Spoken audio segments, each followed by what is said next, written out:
Hi అండి. Welcome to Seemandhra రుచులు. నేను మీ లక్ష్మీ సుజాత. ఈరోజు నేనైతే చిమ్నీని ఈ విధంగా తీసానండి బయటకి. తీసేసి కడగటానికైతే మా ఇంట్లో మా పనావిడకైతే మనమ్మకైతే ఇచ్చానండి. చాలా ఆయిల్ అయితే పట్టేసింది. ఈసారి 3 మంత్స్ అయిపోయింది దీన్ని తీయక. ఇప్పుడు తీసాను. తీస్తే ఇలా జిడ్డు జిడ్డుగా ఉంది.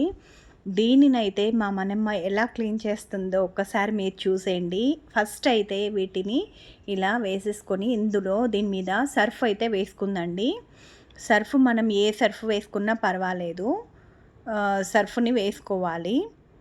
ఇప్పుడు స్టీల్ పీస్ ఉంటుంది కదండి, స్టీల్ది మనము అంట్లు కడిగేది స్క్రబ్బర్ లాంటిది ఉంటుంది కదా, దాంతోటైతే ఈ విధంగా పట్టుకొని రుద్దుతుంది. మనము ఈ విధంగా అయినా దీన్ని రుద్దచ్చు, లేదంటే ఫస్ట్ వేడి నీళ్ళు వేసేసుకొని దాని మీద సర్ఫ్ వేసేసుకొని దాంతోటైతే రుద్దినా సరిపోతుందండి. కడిగిన తర్వాత అయితే ఎంత బాగా వచ్చిందో చూడండి, చాలా చక్కగా వచ్చింది.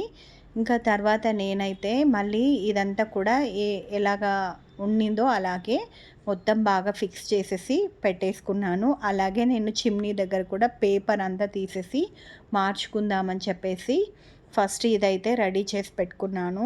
ఈ విధంగా అయితే మా మనమ్మ నీట్గా దీన్నైతే కడిగేసిందండి. మా మనమ్మకు ఒక లైక్ చేయండి. ఇంకా ఈ విధంగా ఫిట్ చేసేసాను. ఇప్పుడైతే ఈ చిమ్నీ మీద పేపర్ అంతా కూడా బాగా డస్ట్ పట్టినింది. దానిని కూడా నీట్గా తీసి వేరే పేపర్ అంతా వేసేసాను. పైనంతా ముందరంతా క్లీన్ చేసేసాను. నేను ఇక్కడ ఇది క్లీన్ చేయడానికి చాలా తక్కువ టైమే పట్టిందండి. ఎందుకంటే నేను ఇక్కడ ఒక ప్రోడక్ట్ని అయితే యూస్ చేశాను. దానివల్ల నాకు ఇది త్వరగా క్లీన్ అయితే అయిపోయింది.